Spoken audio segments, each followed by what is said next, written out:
আপনাদের একটা কোশ্চেন করি, একটা মডার্ন কেসের কথা ভাবলে আপনার মাথায় সর্বপ্রথম কি আসে? মেবি সাইডে গ্লাস, সামনেও গ্লাস, টপেও গ্লাস, টুললেস সাইড প্যানেল, পিএসইউর জন্য আলাদা একটি শাউট, আর যদি একটু বেশি মডার্ন কেস হয় তাহলে একটা ডিসপ্লে। এখন একটি ক্লাসিক কেসের কথা ভাবলে আপনার মাথায় কি আসে? মেবি একটা সলিড মেটাল কেস যার মাত্র একটাই সাইড প্যানেল আছে, আর একটা সাইড প্যানেল খুলে আপনার সব কম্পোনেন্টস ইনস্টল করতে হবে। আজকে আমরা যে কেসটা নিয়ে কথা বলবো, এই কেসটা এখন আপনাদের সামনে রাখলাম।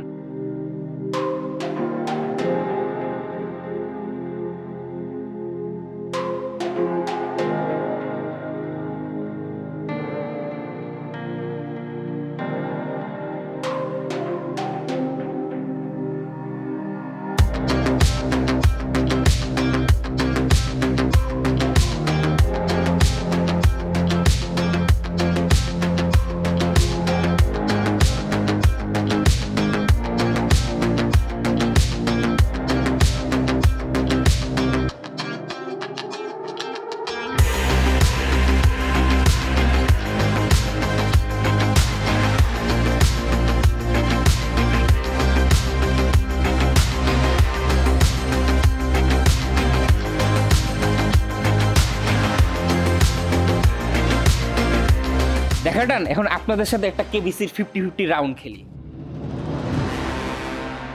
কোশ্চেনটা হচ্ছে, এই কেসটা কি ধরনের কেস? অপশন 1 একটা মডার্ন কেস, অপশন 2 একটা ক্লাসিক কেস। অ্যানসারটি হচ্ছে, drumroll please. What the hell is this?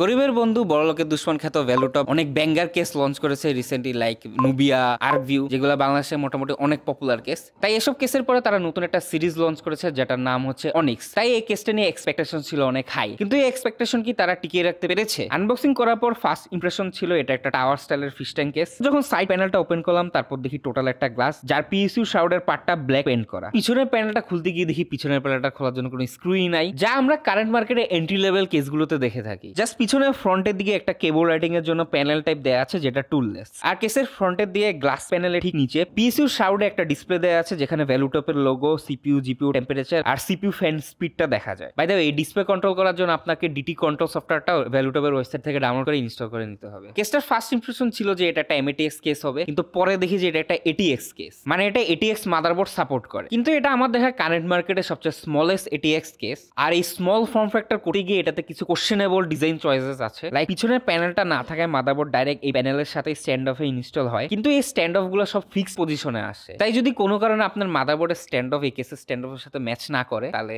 জিজি। তারপর আইও পোর্ট, জিপিইউ কানেকশনের জন্য বটম সাইডে প্রপার কাট আউট থাকলেও সিপিইউ কানেক্টরটা টপের ডান সাইড থেকে রাউটিং করতে হয়, যা করতে গিয়ে আমাদের পাওয়ার সাপ্লাই কেবলটা কাইন্ডটা শর্ট পড়ে গিয়েছিল। তার জন্য পুরো কেবলটাকে প্রপারলি আনটেঙ্গেল করে আমাদেরকে কানেক্টরটা লাগাতে হয়। তাই যদি আপনার কেবলটা শর্ট হয় তাহলে এই ক্ষেত্রেও জিজি। আর যেটা মেজর কোশ্চেনেবল ডিজাইন চয়েস বলা যায় সেটা হচ্ছে এই কেসে কোনো প্রপার ইনটেক নেই। ফ্রন্টের দিকে কিছু ছোট ছোট হোল দেওয়া আছে, কিন্তু ওগুলা প্রপার এয়ার ফ্লো দিতে পারে না। যদিও কেসের সাথে আপনি 3টা বাটন এআরজিবি ফ্যান পেয়ে যাবেন, যার মধ্যে নিচে 2টা হচ্ছে রিভার্স ব্লেডের ফ্যান, পিছনে একটা হচ্ছে এক্সস্ট ফ্যান। কিন্তু নিচের 2টা রিভার্স ফ্যান পিসিইউ শাউট দিয়ে ব্লক, এজন্য নিচের 2টা ফ্যান এত প্রপার একটা এয়ার ফ্লো দিতে পারে না। আর এই রেজাল্টটা আমরা থার্মাল টেস্টেই দেখতে পাই। আমরা থার্মাল টেস্টে একটা এন্ট্রি লেভেলের সিস্টেম ব্যবহার করি, যেখানে সিপিইউ হিসেবে ছিল Ryzen 5 5600 আর জিপিইউ ছিল 3056GB, বেসিক্যালি 3050-75 ওয়াটের ভেরিয়েন্টটা, যেখানে ওপেন কেসে সিপিইউ টেম্পারেচার ছিল 83.8 আর জিপিইউ টেম্পারেচার ছিল 64.8, আর ক্লোজ কেসে সিপিইউ টেম্পারেচার ছিল 88.8 আর জিপিইউ ছিল 69 ডিগ্রি। তো দেখতে পাচ্ছে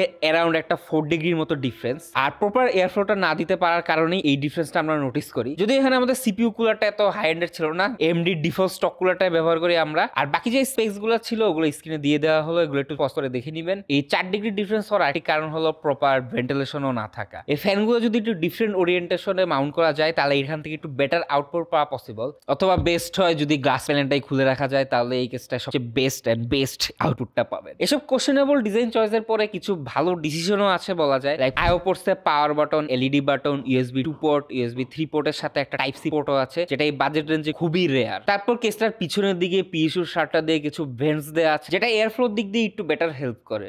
আর পিসিআই এক্সপিরিয়েন্স শটের প্রথম 3টা হচ্ছে স্ক্রু ইন টাইপ, আর বাকিগুলো হচ্ছে পপ আপ স্টাইলের। তারপর স্মল স্মল ফর্ম ফ্যাক্টরের কেস হওয়ার পরে এটাতে 300 mm এর জিপিইউ ক্লিয়ারেন্স পেয়ে যাবেন, আর সিপিইউ এয়ার কুলারের জন্য 170 mm এর ক্লিয়ারেন্স পেয়ে যাবেন। কিন্তু এই ক্ষেত্রে আপনার এমন টাইপের সিপিইউ কুলার ব্যবহার করতে হবে যেটার কোনো টপ কভার নাই অথবা ওটার টপ ডিসপ্লে নাই। যদি টপ ডিসপ্লে বা কভার থাকে তাহলে আপনার গ্লাসটা লাগাতে প্রবলেম হবে। তো এই কেসের জন্য রেকমেন্ড থাকবে স্টক কুলার ব্যবহার করা অথবা একটু লোয়ার হাইটের সিপিইউ কুলার ব্যবহার করা। এই কেসটার ফার্স্ট ইমপ্রেশনে মনে হয়েছিল এই কেসটা রেডিয়েটরের কোনো সাপোর্ট নেই। তো যখন আমরা আমাদের আর্টিক লিকুইড ফ্রিজার 2টা ইনস্টল করতে যাই তখন দেখি রেডিয়েটর ফিট হয়ে গিয়েছে। যদিও এখানে আমরা লো ক্লিয়ারেন্স র্যাম ব্যবহার করেছি এই জন্য রেডিয়েটরটা ইজিলি ফিট হয়ে গিয়েছে। তো যদি 8 GB র্যাম হয় তখন আবার রেডিয়েটরটা ফিট হবে না। আর রেডিয়েটরটি ইনস্টল করার পরেও এর পিছনে পর্যাপ্ত কেবল ম্যানেজের জন্য স্পেস ছিল, তো সিপিইউ কানেক্টর বা ফ্যান কানেক্টর প্লাগ ইন করে কোনো প্যারা হয়নি। এখন এই কেসটির প্রাইসে আসি। এই কেসটির প্রাইসটি হচ্ছে অ্যারাউন্ড 4000 টাকার মতো। রিটেলার বেদে রেট আপ ডাউন হতে পারে। আর এই কেসটার মেন কম্পিটিটর বলা যায় তাদের নিজেরই ভ্যালুটপ নুবিয়াকে।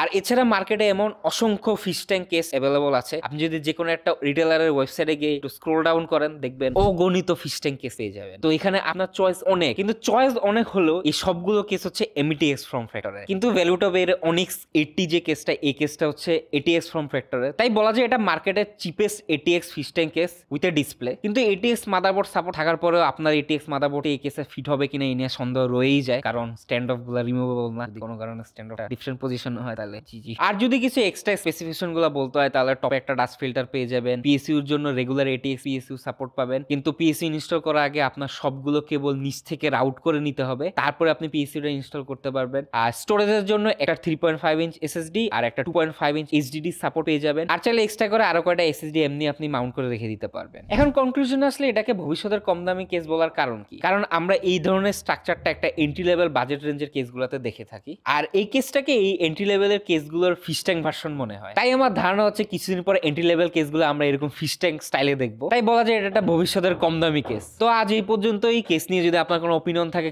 তাই আজ এই পর্যন্ত